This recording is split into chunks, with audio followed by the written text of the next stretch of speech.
Welcome to the CXR channel, our premier podcast for talent acquisition and talent management. Listen in as the CXR community discusses a wide range of topics focused on attracting, engaging, and retaining the best talent. We're glad you're here.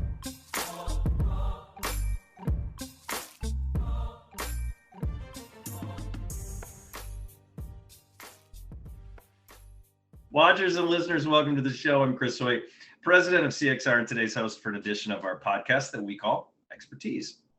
This is where we actually spend just 15 minutes or so with an industry leader or practitioner who shares a few valuable nuggets of wisdom for you to consume and process. Life lessons, professional victories or failures, etc.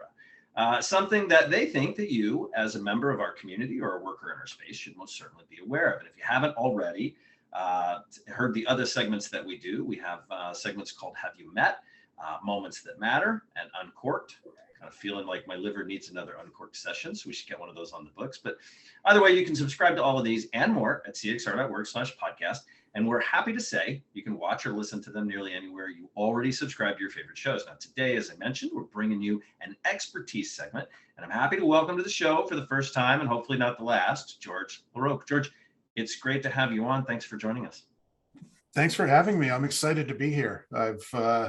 This has been a goal of mine, to be here with your community. I'm serious. I'm very serious. I'm not joking. We'll have to work on the bar that you have set, George.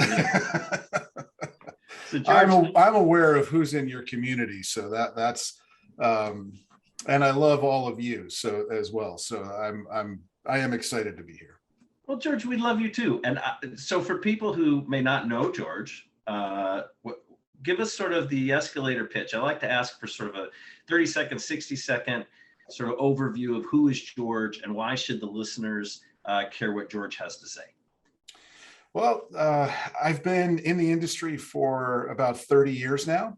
And my background, I've been a practitioner. It's sort of like three equal sized chapters, right? The first 10 years or 10 or 11, I was a practitioner, came out of staffing, moved onto the employer side and HR, ran a consulting group, all focused on recruiting and HR. Then 10 years on the tech side, I went over and launched a couple of the bigger brands in the talent acquisition and talent management space. And then the last 10 or so, I've been an analyst and advisor. The way I describe it is I help buyers and tech providers understand each other better, to get through the jargon and all the buzzwords and understand who's doing what and where it fits. The last 5 years, I started tracking all of the investment coming into the space. And that's what people know me for at the moment. I do a lot more than that, but that's certainly, people love to follow the money. So I look at all the VC coming into the space, and I think I've got the best list of in what's happening in our categories. I would certainly argue in favor of that. I mean, I saw that, I think you posted this morning, or there was a chat on LinkedIn this morning, 9 new unicorns mentioned in this article. It meant that for HCM and talent management and talent acquisition, like Q2 becomes the biggest ever quarter for these organizations. Yeah, well, the second quarter was like the biggest year we ever had. So it was the first half of the year we did overall in HR tech 7.6 billion coming in. Q2 was almost 5, and 5 had been the biggest year we ever had. Yeah. And we're racing now. We'll probably get past 10 billion this year. It's crazy. When I started tracking it, I didn't know I'd be this busy tracking it a few years later. But yeah, there's a lot going on. Well, that was my question. Like, who saw this coming? I mean, I feel like this just suddenly, a number of months ago, just suddenly turned, and it was like, merger, spend, merger, spend, like it just nonstop, back to back, and all of this investment coming out of nowhere. Yeah, nobody could have seen it coming, and somebody had a great line, and I've co-opted it. I can't remember who said it. It wasn't me, but COVID is not a creator. and or but it's certainly, to use now it's a hackneyed phrase, it accelerated a lot of things. But we had an upward trend. We were setting, quarter after quarter records on VC coming into talent acquisition, into all of HR tech. But when the pandemic hit, because there's a economic slowdown that you expect with that, you think the brakes are going to tap. They tapped for about a minute, and we started setting even bigger records than we've ever seen. So nobody saw it. I'm not entirely sure there are brakes on the vehicle anymore. I think we're just waiting to slam into a wall. Yeah. I would agree. I would agree with that.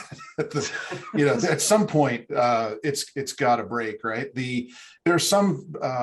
It's one thing, the amount of investment coming in, but then you look at how these companies are being valued, and some of the valuations aren't out of whack. They're big, but these companies have been profitable. I don't want to name names because I'm going to pick on the ones. Some of them came out of nowhere.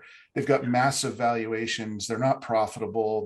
It's really hard to see how they can achieve or even come close to a return for an investor that's valuing them at $1 billion.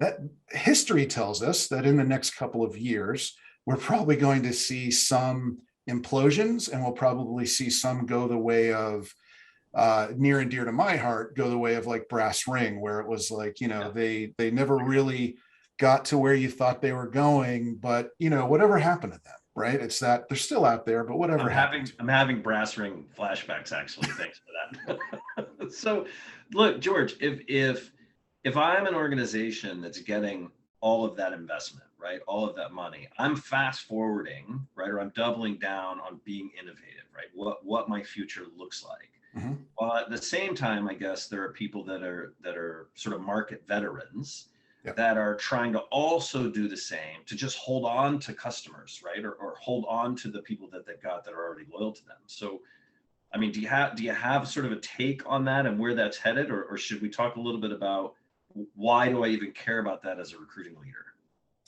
Yeah, I think you should care a lot if you're a recruiting leader and you've got a tech stack that you're concerned with. And I'll tell you why. While some of the money might be going toward startups where they're solutions looking for a problem, by and large, though, most of them are reflective of what leaders are struggling with today: internal mobility, diversity, hybrid workforce. I don't mean hybrid work. I mean contingent, temp staffing, full-time employment.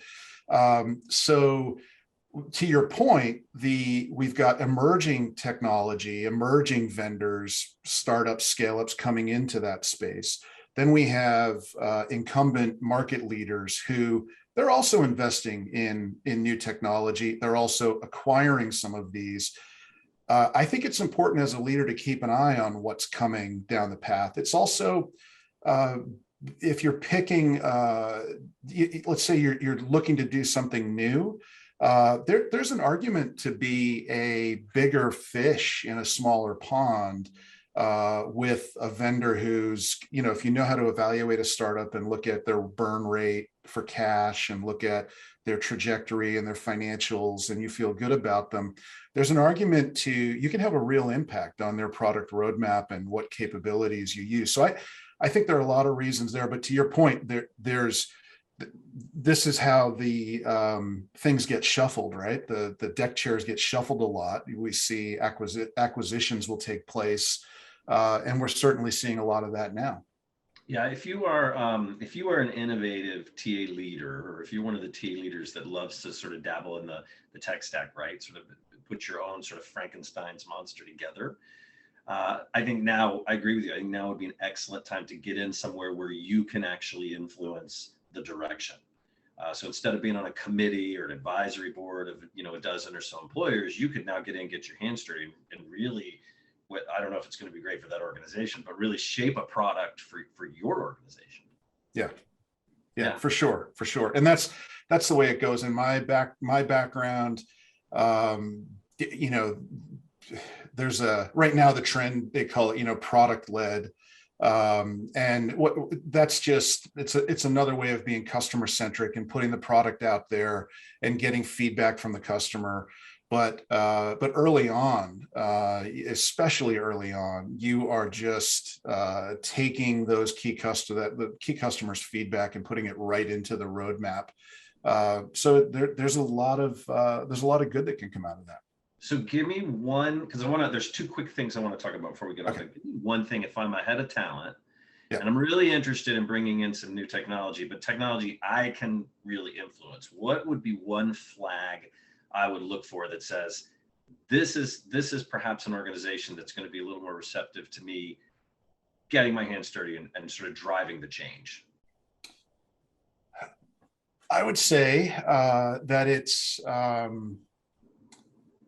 how easy is it for me as that talent leader to get access to the product people within that organization? So the product managers, the developers, and to the support team. Are the founders showing up? How important am I early on in the conversation? It's probably reflective of how important I'll be if I sign a contract or do a pilot. Gotcha. Well, and we got a question that just came in, George. Is there a solutions area that you see as dominant today? A solutions area that's dominant. I would say if dominant means where the investment's going, a dominant area there. This surprises many people. It doesn't surprise me anymore, but still the number one category in talent acquisition is marketplace job boards. Now they're not the job boards that we grew up with when they emerge, right? We're talking about job boards that are providing. There was a new one. I wrote them down. Orca out of the UK that's doing placement of temp staffing and providing pay as a part of it. There are workforce management solutions being tied to job boards. There's learning and training. So there's a new wave of those, but they've always been the number one category. Set them aside. And right now, the number two category this year is recruitment marketing. That's also where you're going to see a lot of acquisitions taking place. Recruitment marketing and CRM are gaps in your platform space and talent acquisition. You're going to see more acquisitions there. Beyond that, conversational AI and not chatbots, but conversational AI that is not just helping the candidate, that's going to continue to be emerging, but also helping the hiring team, the interview team, the recruiters, the hiring managers. There's a real move across HR technology to give managers what they need while they're in the flow. So I don't need, I'm going to do an interview. I don't want to click and go over here to get the interview guide. I want everything where I need it. And I want to be able to ask questions for what I need and have the system bring it to me. Yeah, I like that. I fully anticipated a piece of that, but I did not expect the job board comment from you. Like the CRM gap piece, I think that's pretty evident. People trying to tie some systems together and clean some things up, but the job board piece is a bit of a surprise to hear that. Yeah, well, investors love a marketplace, right? They see a supply chain, they see a talent shortage, they see skills shortage, they see that's something that plays well with the investor community. It's also still, employers, right? They're looking for new sources of diverse talent, skilled talent. So I was shocked when I first started tracking the first few quarters. I thought this must be an anomaly. Something's going, and it's not. It's been the number one category for a long time. Fascinating. Well, look, George, I want to take a second to mention it. We'll provide a link at the end of the show if people are interested, but we have partnered a little bit with you and with Martin Burns and Madeline Loreno, and we're putting together sort of an HR technology newsletter. And the spin on this is that what we're looking to do is just offer up a couple of headlines that we're seeing in the space with just a sprinkle of commentary from each of you around why a leader should care about this particular news snippet, this particular merger, this particular investment. So we're excited to talk about that. So like I said, we'll put a link at the end of the show so folks can go ahead and sign up for that newsletter as it gets ready to come out here pretty soon. But I also want to ask you, you've got something that you're working on yourself, bit of an incubator project. Can you share a little bit about that? Yeah, this is about as fresh as it gets. We're launching today a accelerator for across the spectrum of HR technology, work technology. It's called Impact Work Tech, playing off the work tech name, and it is at impactworktech.com. And we're recruiting the first cohort now. The program will launch in early October, and we will be a little different in the sense that we're not a generalized accelerator. We're focused on this space, and we're focused on a few things. One is closing the education gap that a lot of these startups need to understand, this space and what it is and who their customers are. And we're bringing a group of mentors together that reflect the industry and everything that means from a skills and expertise perspective, a diversity perspective, and a global perspective. I love it. Give us the link one more time. impactworktech.com. Fantastic. George, thanks again for being on the show. Thank you. I had a lot of fun. Now, as I said before, on this podcast, we connect with talent leaders and practitioners almost weekly to literally talk about everything ranging from what's keeping them up at night to their favorite wine. But that's not all we do. We are a thriving community of nearly 5,000 professionals that you can connect, learn, collaborate online with at CXR.works. And something I do want to mention that our community members have brought back to the site, and funny enough that George mentioned this, it's a talent acquisition jobs page. So if you head to recruitingjobs.cxr.works or cxr.works/jobs, you'll find we have nearly 900 TA roles at various levels from over 130 CXR community member companies. We've been live just about a week, and the traffic and postings to that page are incredible. I looked this morning, I think we now have included default toggles on the main page for both remote as well as, believe it or not, internship interests. So the listings are updated twice a day. So it's as fresh as your favorite donut shop in the morning. I don't even know what that means, but please get over to cxr.work/jobs. Share it to your networks, if not for you, then anybody else who might be looking for strong, reputable, and trusted organizations who are hiring. And with that, I'll say goodbye and remind you to smash on those subscribe and share buttons to tell us that you want more podcast goodness. So we'll see you then. Thanks for listening to the CXR channel. Please subscribe to CXR on your favorite podcast resource and leave us a review while you're at it. Learn more about CXR at our website, cxr.works, facebook.com and twitter.com/careercrossroads, and on Instagram at careerxroads. We'll catch you next time.